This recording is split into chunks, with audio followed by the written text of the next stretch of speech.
I'd like to call our June 26th meeting together.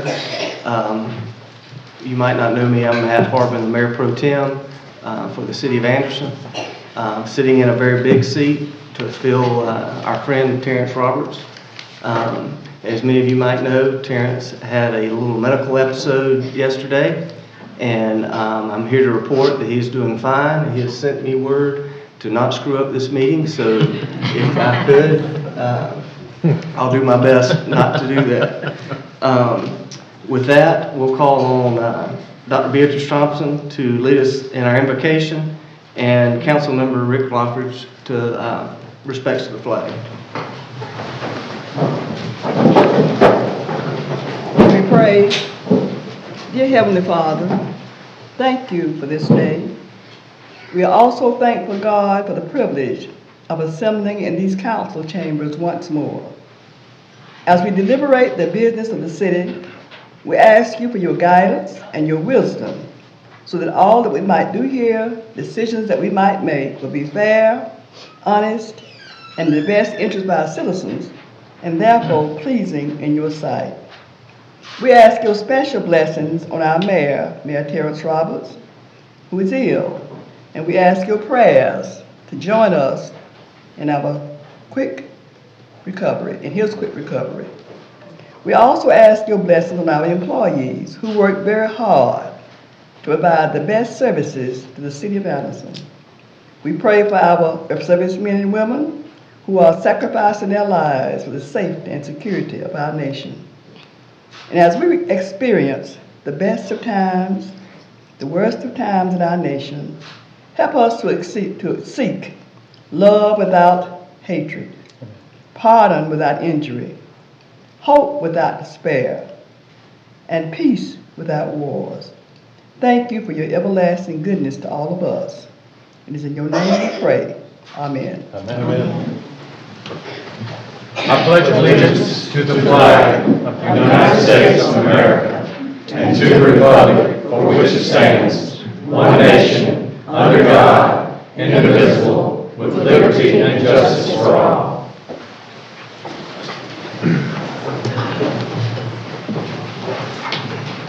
At this time, we have a proclamation for the American Red Cross, and I would like to call up our friend, Mayor Shirley and Lisa Colby, please to come forward.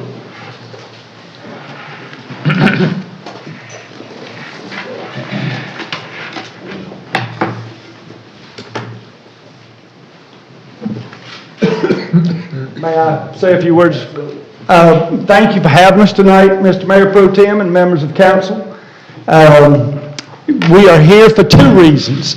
The American Red Cross, the upstate chapter, was chartered in 1917, so this makes us our centennial year. The American Red Cross was founded in 1881 by Clara Barton, and in 1917, President Woodrow Wilson said that the upstate of South Carolina needs a Chapter 2. So we are here to celebrate that centennial, and that's what the proclamation is about, but we're especially happy to introduce to the Anderson community our new executive director. Lisa Colby has come on board to be the new executive director. Many of you knew Ann Wright, who served a number of years with the Red Cross. She has taken a new job with the Greenville Technical College Foundation, and we were lucky to find Lisa in the neighborhood. She worked for the United Way of Greenville for 8 years. She has been an upstate resident for a number of years. Her husband is a Furman University professor, and those of us who went to Presbyterian College or Wofford, we just overlooked that little weakness. But Lisa has been on board now for about 2 months and just done a wonderful job, and we wanted to introduce her. The work that the Red Cross does in the Anderson community is just unreal. We had 1,500 people in the upstate that we helped with just fires. And 90% of our workforce is volunteers. And we have over 600 of those in the upstate region as well. So Lisa has her hands full. It's a big job, but there's a lot of work to be done. And we just wanted Lisa to be introduced to the community because you're going to see a lot of her. And we wanted the council to be able to shake her hands. And this is a little known fact, but when we did the first charter back in 1917, Buck Roberts and Frankie McLean signed it. I can believe that. Thank you, Rich. I didn't realize we had a Red Cross historian right here in Anderson. That's awesome. When Richard says that the Red Cross does a lot of work here, what he really means is that Anderson Red Cross volunteers do a lot of work here. So the number one thing that our volunteers are responding to, and this is typical of most communities, are home fires. So we're getting out the word and we're trying to educate people about how to avoid home fires. But in the last fiscal year, Anderson County alone had 46 home fires that that Red Cross volunteers responded to. Last month there were 6, and just last week there were 3. So there's a lot of work to do, a lot of education and awareness, but regardless the disaster, large or small, the Red Cross will be there, and the Red Cross of Anderson volunteers are some of the hardest working I've seen. So thank you, and it's great to meet you all. Thank you for all that great information, Mayor Shirley. With that, on behalf of the City Council and Mayor Terrence Roberts, I'd like to read this proclamation.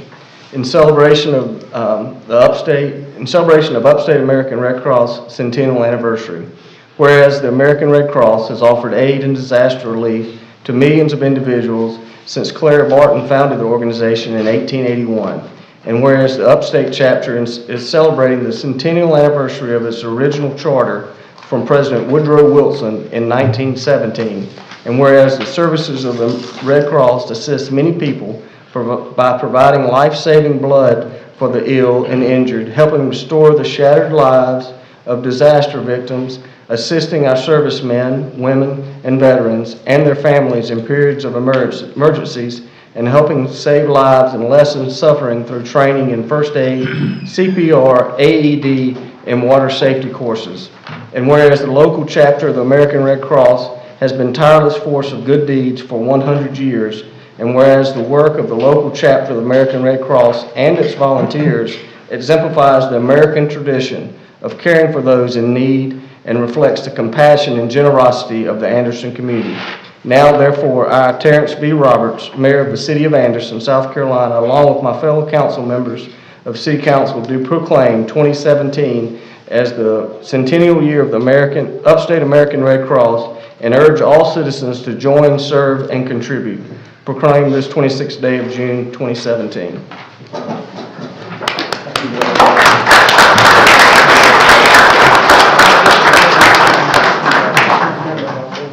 Let's shake hands with everybody. Congratulations. Thank you.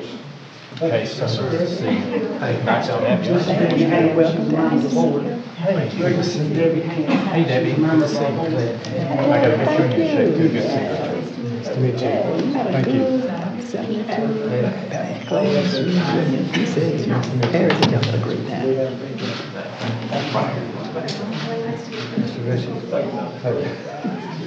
Good. Nice to keep you to see more.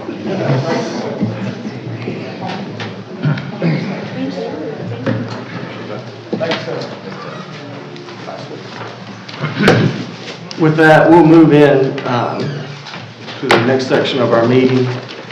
The minutes from the last meeting have been distributed from the June 12th meeting. Do I hear any motion for any changes or anything?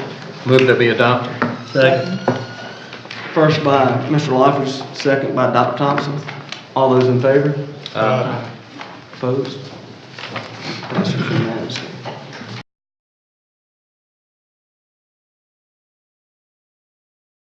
Third reading of Ordinance 1704, adopting the budget for fiscal year 2017-2018.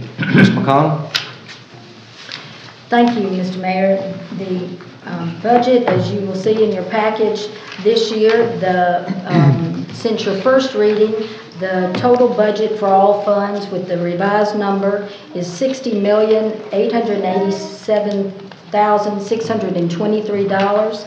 This budget ordinance includes your tax millage cap of 118 mills.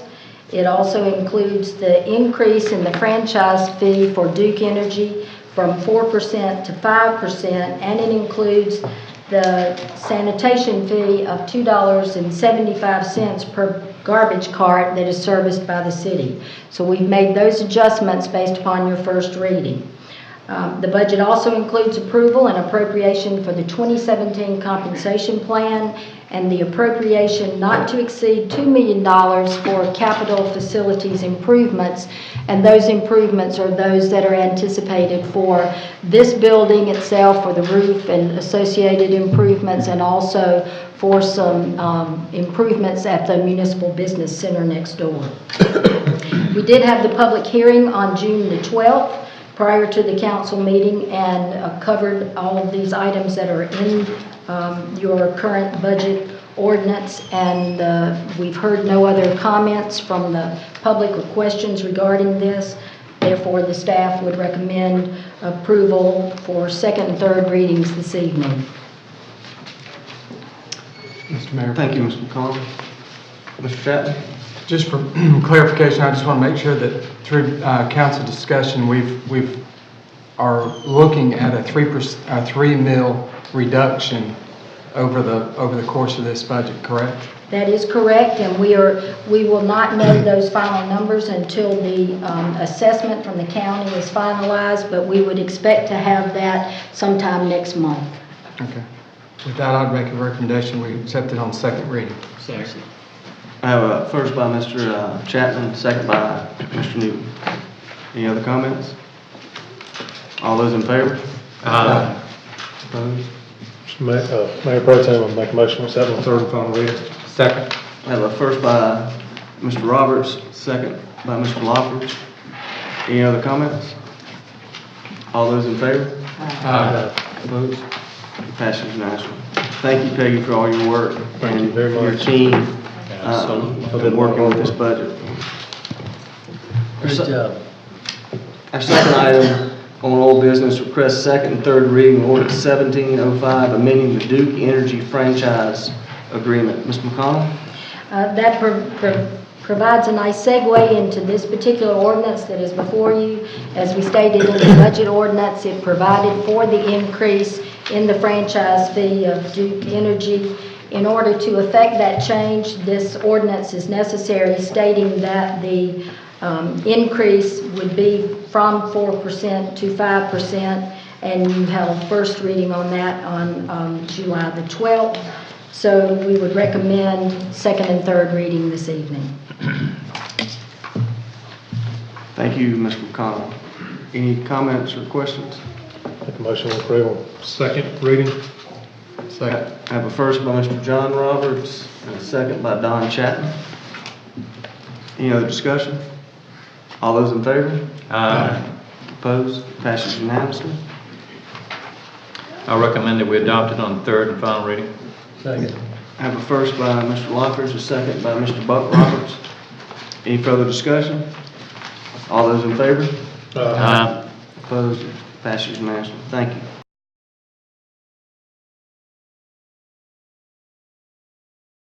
Third item of old business, request second and third reading of ordinance 1706, adopting an economic development agreement regarding Clemson Engineering Hydraulics.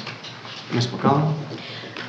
It is with pleasure that we're able to share this information about this particular company. We shared it with you last time, but for the benefit of our audience, Clemson Engineering Hydraulics is an engineering technology company. They do modeling for clients all over the world. In many cases, those clients come to Anderson to interact with Clemson Engineering Hydraulics, so it is a type of a technology niche business that's here in Anderson. The city of Anderson has the good fortune of working with Clemson Engineering Hydraulics because they currently are their business is located outside the city limits. This was an opportunity for us, with property that they purchased inside the city, to consolidate their operations, move their business into the city limits, and in addition to that, to add several new employees to this business as well. They own 2 pieces of property on Crowther Road, Crowther Drive, and they've been in business since 2005. So this particular economic development agreement is one that recognizes the value of this company to the city of Anderson, and it proposes a grant in the total amount of $25,000 payable over 5 years in recognition of the economic benefits that will accrue to the city. Based upon that, those anticipated revenues and associated things, the staff is recommending that the ordinance be approved on second and third reading tonight. Thank you, Ms. McConnell. Are there any questions or discussion?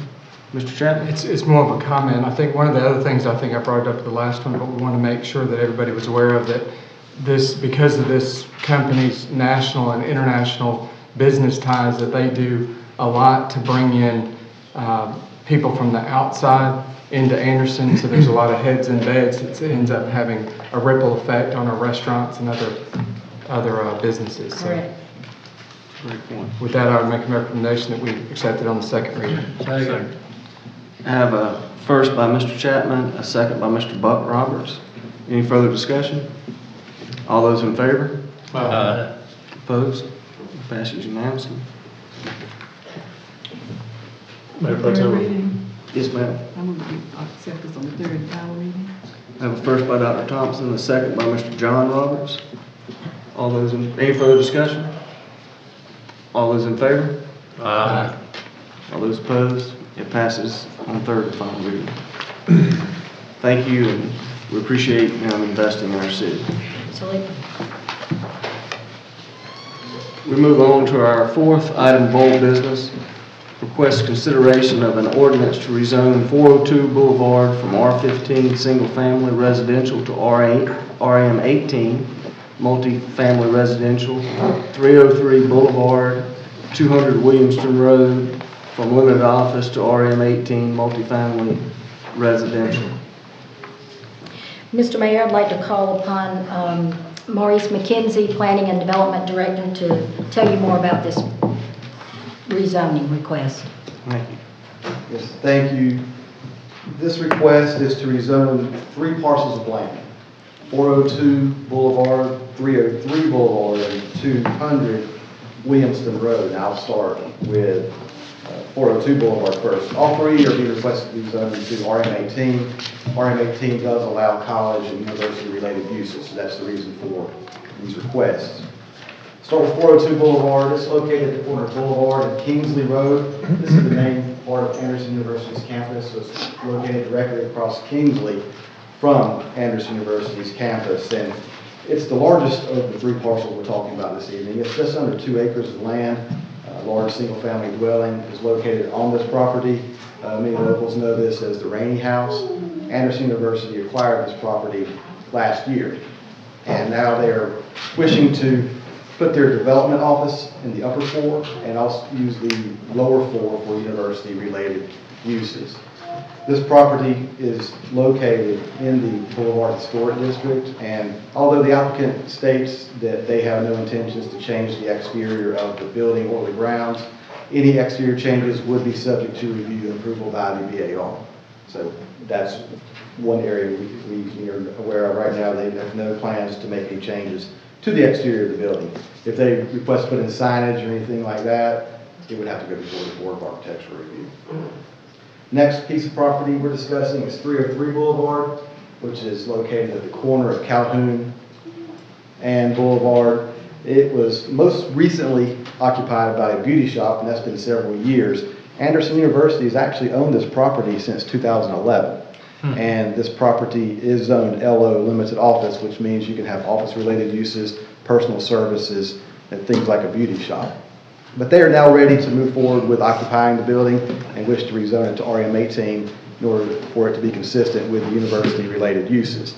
The applicant is here to answer any specifics, but it's my understanding they would like to put something for student use in there, like a student store or something of that nature. Keep in mind that the property is only about 5,000 square feet in size, so it's very limited in terms of what can actually take place in that building. In 500? 500? 500? 5,000 square feet, the lot. Oh, the lot? The lot, Okay. yes, not that, no, building is probably 500, yeah.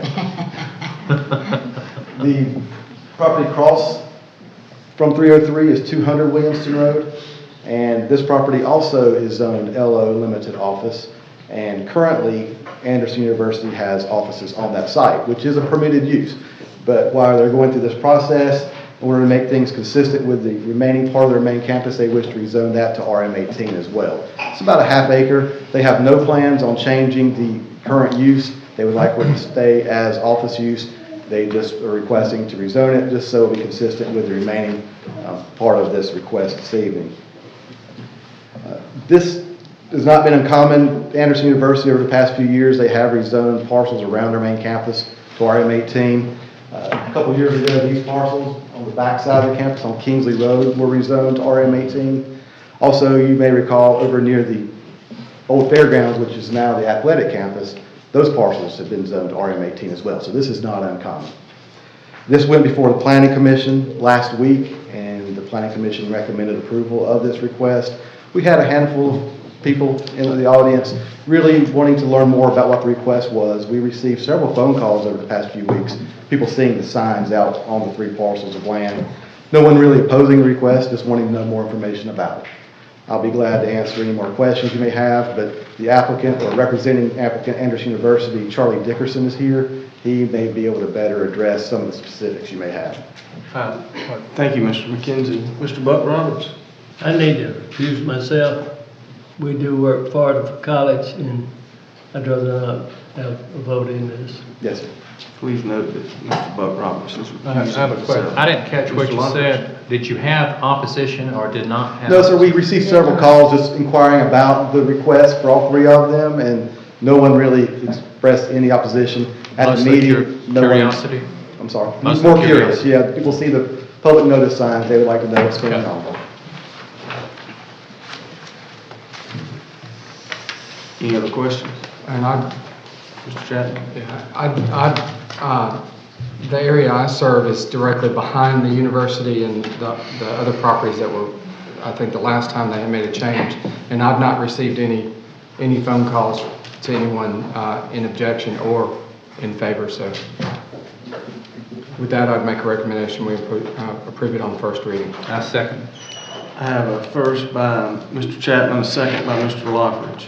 Any further discussion? All those in favor? Aye. Opposed? It passes unanimously. Thank you, Ray. With one recusal. With one recusal, I'm sorry. For Mr. Buck Roberts, so somebody can point him back this way.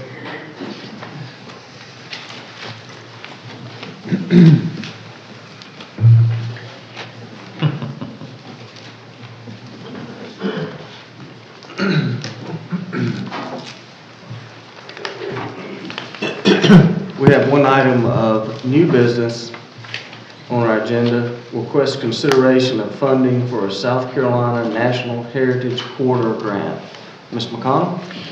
Thank you. It's not very often that we have the opportunity to apply for grants when the granting agency comes to the city and says, hey, we really wish you'd apply for funds for a project. We'd love to see Heritage Corridor continued projects in this vicinity.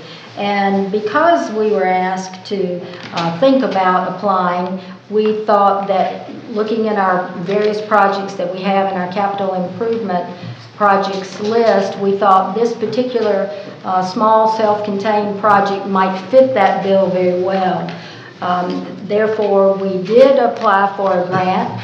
We were approved for a $30,000 grant with the stipulation that this project be completed by August of 2018.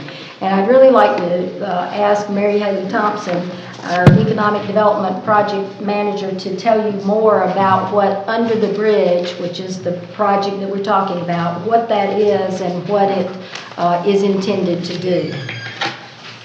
Yes, as Linda said, we received grant dollars from the South Carolina National Heritage Corridor for the Under the Bridge project, and the organization grants are awarded to projects that support revitalization and conservation of historic, cultural, and natural heritage tourism sites and attractions. The South Carolina National Heritage Corridor was designated by Congress in 1996 as a National Heritage Area as a program as part of the National Park Service.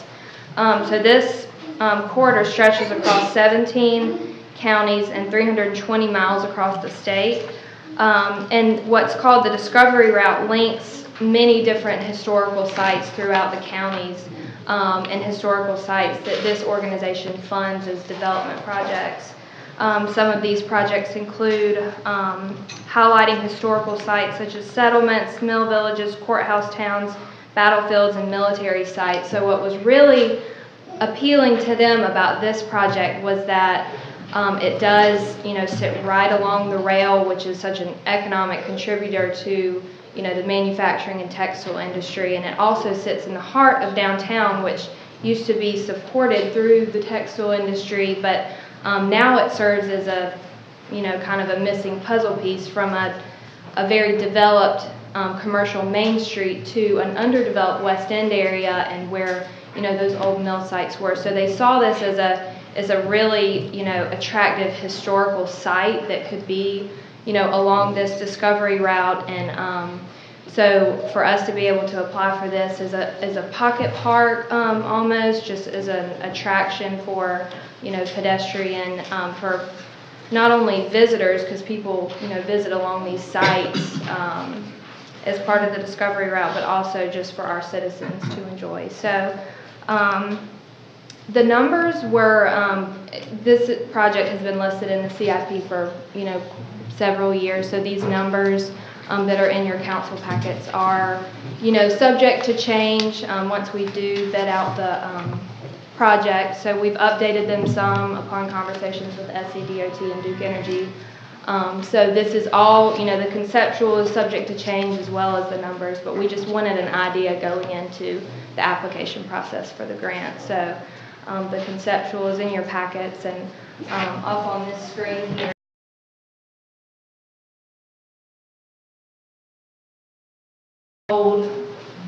the bus station right here in Earl Street. So the project includes everything under the bridge, and then lighting above the Murray Avenue Bridge and below.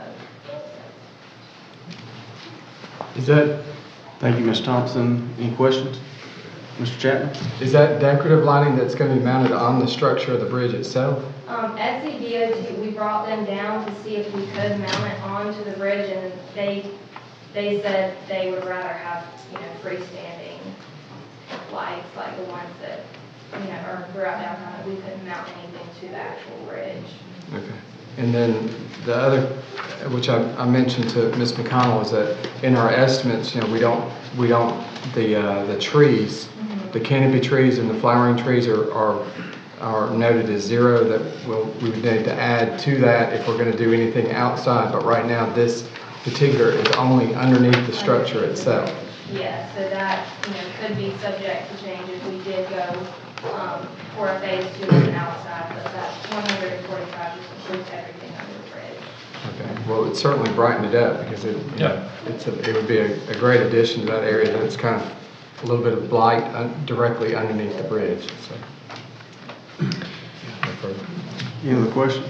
Just like a statement, I'd like to kind of reiterate what Mr. Chapman said. If we're going forward, I'd like to really kind of engulf as much as we can of this area. So I encourage us to really work on that and try to make it happen. That's a vibrant, it's a vibrant thing that can happen to us right here. So it's wonderful. So thank you for your work on it.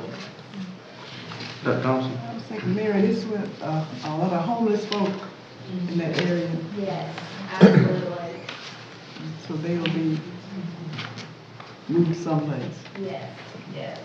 And that area is, I mean, with Earl Street, I mean, it's starting to develop in that area. With Earl Street is all, I mean, it's such a family-friendly restaurant, and Corbett McGee's and all the businesses there, and what I could see could develop in our West End, you know, it'll be important to, you know, I think it'll help with, you know, crime and all that when you do just even add lighting under the bridge so it becomes not as. Just something can be made from the old bus station there. Well, Dr. Thompson, we don't own that piece of property, that's in private ownership, but certainly we would anticipate that any public improvements we make in the area would certainly serve to stimulate the private investment too. So this is an opportunity for us the grant requires that to accept the grant, we have to match it with $30,000 of our own.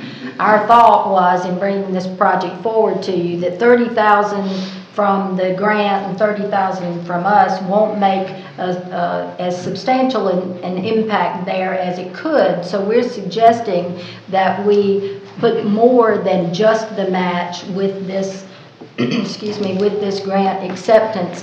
And that means that the next step would be, this is conceptual that you have both in terms of the graphic representation and also with the budget.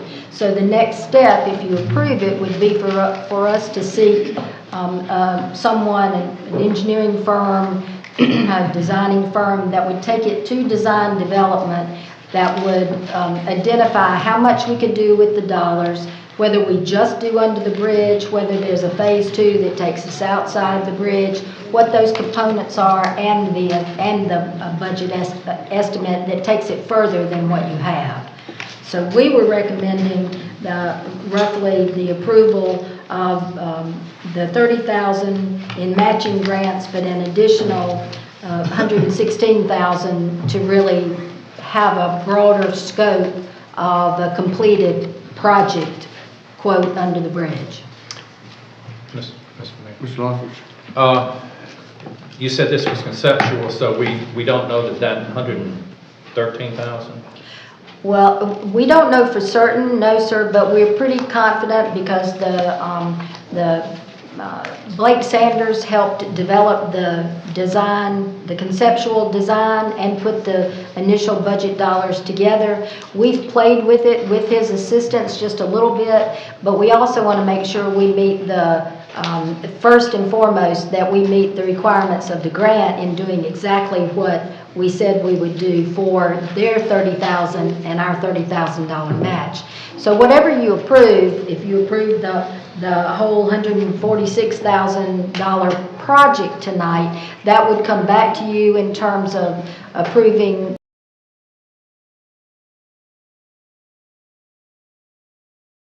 you're able to accomplish. So you'll see this project again. Okay. I have another question. Ms. Thompson, they said that you could not attach the lighting to the bridge. Will this lighting that we have be the standard Cobra lighting, or will it be something decorative? I hope it's something decorative because it would be something that would really add to that whole area. Yeah, so the lighting that we have quotes for listed is updated of the decorative lighting that matches, you know, the rest of the decorative downtown lighting? Downtown. Okay. Yes, and that would be freestanding. And we have quoted for under the bridge 5 of those as the single globes, but we also have quotes of the tri-globes. So just depending on the new budget, we have 5 quoted, but we could add more or less. We could go with the single or the tri-globe decorative ones. So Well, and it's something that's definitely needed to be done, something done for a long time. I'd like to make a motion that we go ahead and adopt this funding for this particular project. I have a first by Mr. Laughridge. Second by Mr. Newton. Any further discussion? I have one question. Mr. Chapman? Is this, are these 2 streets in the area underneath the bridge under our city control, or are these state regulated streets? We have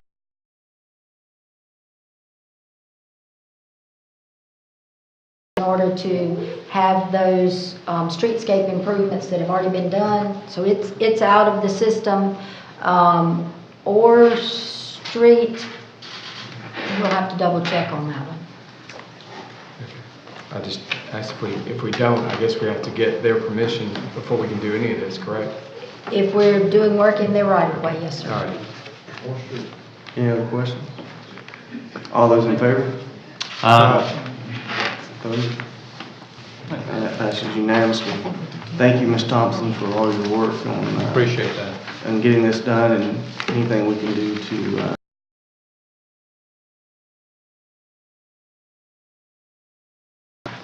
our administrative briefing, Ms. McConnell.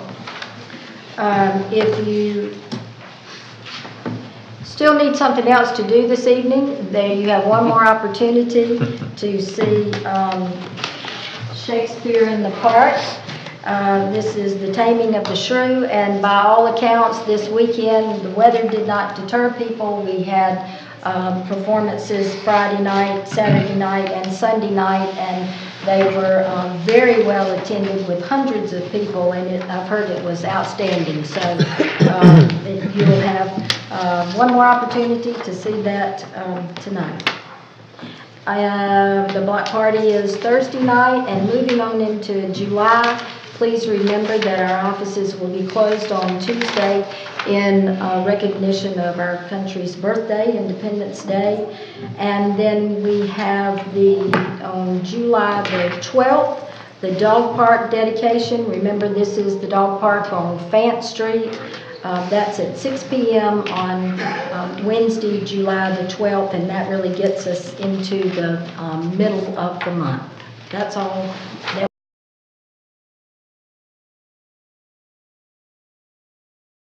Audience tonight. Would you stand up and tell us who's the troop leader and where y'all are from? Well, actually, the troop leader's not here.